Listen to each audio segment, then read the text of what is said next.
आप सभी का तेज सिविल के ऑनलाइन प्लेटफॉर्म पर बहुत बहुत स्वागत है और आप सभी को बहुत बहुत नमस्कार। हम राजस्थान की जो महत्वपूर्ण तथ्य पढ़ रहे थे राजस्थान के इतिहास और संस्कृति के, उसमें हमने राजस्थान की जो हमारा प्राचीन इतिहास है उसको हमने पूरा कर लिया है। अब हम राजस्थान का जो मध्यकालीन इतिहास है उससे संबंधित जो महत्वपूर्ण तथ्य हैं उनको पढ़ लेते हैं। ठीक है, सबसे पहले हम जो शुरू कर रहे हैं वो हमारी गुहिल डायनेस्टी है, गुहिल राजवंश है, उनसे संबंधित क्या महत्वपूर्ण तथ्य है सीधा उसी पर बात करते हैं। ठीक है, हमें एक अभिलेख मिलता है, सामूलिक अभिलेख है, सामूलिक इंस्क्रिप्शन मिलता है, कब है 646 एडी का है। इससे हमें गोहिल वंश के बारे में क्या है जानकारी प्राप्त होती है। क्या जानकारी प्राप्त होती है कि 566 ईस्वी में गोहिल ने गोहिल वंश की क्या की है स्थापना की। दो चीजें, एक गोहिल साम्राज्य है, एक गोहिल वंश है। गोहिल साम्राज्य की स्थापना बापा रावल ने की है और जो गोहिल वंश की स्थापना है वो किसने की है, गोहिल ने की है। राजा गोहिल ने, जिसके नाम गुहादित्य मिल जाएंगे आपको, गोहिल मिल जाएंगे।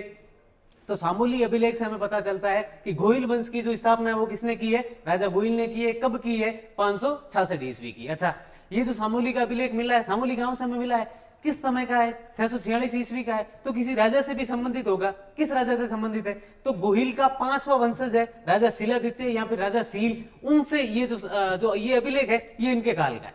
ठीक है, किस राजा के काल का है, राजा शिलादित्य के काल का है। राजा शिलादित्य गोहिल के 5-6 वंशज है और सामूलिक अभिलेख से हमें गोहिल वंश की जानकारी मिलती है कि गोहिल ने 566 ईस्वी के अंदर गोहिल वंश की क्या की थी, स्थापना की थी। ठीक है, इसके बाद हम करते हैं मेवाड़ के इतिहास की बात कि जो हमारा मेवाड़ का जो क्षेत्र है, जो मेवाड़ है, किन किन जिलों के अंदर आता है या फिर किन जिलों को सम्मिलित रूप से हम मेवाड़ कहते हैं। ठीक है, एक तो उदयपुर, राजसमंद, चित्तौड़ और जो प्रतापगढ़ है, इन चारों को सम्मिलित रूप से हम क्या बोलते हैं, मेवाड़ बोलते हैं। थोड़ा कंफ्यूजन ये हो जाता है कि डूंगरपुर और बांसवाड़ा को भी मेवाड़ के अंदर ले लेते हैं, वो मेवाड़ नहीं है, वो वागड़ है। ठीक है, वागड़ का अपना अलग इतिहास है। तो मेवाड़ के अंदर कौन कौन से जिले आते हैं, उदयपुर, राजसमंद, चित्तौड़ और प्रतापगढ़, ये 4 जिले आपको ध्यान रखना है। इसके बाद हम बात करते हैं कि मेवाड़ का जो प्राचीन नाम है वो किन किन प्राचीन नामों से मेवाड़ को जाना जाता है। 3 इसके प्राचीन नाम है। एक तो सीवी है, इसका सीवी जनपद यहाँ पर होने के कारण सीवी लोग यहाँ पर रहते थे, इसलिए इसका प्राचीन नाम क्या है, एक सीवी है। एक इसका प्राचीन नाम प्रागबाट है।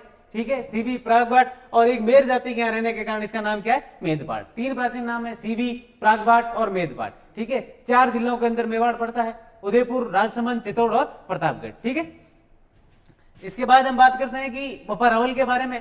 ठीक है, बप्पा रावल का मूल नाम क्या था, रियल नाम, वास्तविक नाम क्या था, कालभोज। ठीक है, हमने पहले गोहिल के बारे में पढ़ा कि 566 के अंदर उन्होंने गोहिल वंश की स्थापना की। किस अभिलेख से हमें जानकारी मिलती है, सामूलिक अभिलेख से हमें इसकी जानकारी मिलती है। और जो सामूलिक अभिलेख है वो राजा शिलादित्य से संबंधित है और राजा जो शिलादित्य है वो गोहिल के कौन है, 5वें वंशज है। उनके बाद हम शासक पढ़ रहे हैं बप्पा रावल को, जिनको गोहिल वंश का है जो वास्तविक संस्थापक माना जाता है। इन्होंने गोहिल साम्राज्य की स्थापना की थी। वास्तविक नाम क्या था इनका, कालभोज था। 734 ईस्वी में किसको पराजित करके चित्तौड़ के ऊपर इन्होंने अधिकार किया था, मान मौर्य या फिर मान मौर्य को पराजित करके किसके ऊपर अधिकार किया था, चित्तौड़ के ऊपर अधिकार किया था। ठीक है, अब अधिकार किया था, किसी को अपनी राजधानी भी बनाया होगा। नागदा को इन्होंने क्या बनाई थी, अपनी राजधानी बनाई थी। 734 ईस्वी के अंदर मान मौर्य को पराजित करके इन्होंने चित्तौड़ के ऊपर अधिकार किया और किसको राजधानी बनाया, नागदा को अपनी राजधानी बनाया। अच्छा, इनके गुरु थे, गुरु का नाम क्या था, हरित ऋषि, पाशुपत संप्रदाय से संबंधित थे। ठीक है, और इसलिए बप्पा रावल के समय मेवाड़ के अंदर पाशुपत संप्रदाय का बहुत प्रचार हुआ। गुरु कौन थे इनके, हरित ऋषि। मूल नाम क्या था, कालभोज। और 734 के अंदर मान मौर्य को पराजित करके उन्होंने क्या किया, चित्तौड़ के ऊपर अधिकार। अच्छा, इनकी एक तुलना की गई है फ्रांसीसी सेनापति चार्ल्स मार्टेल से।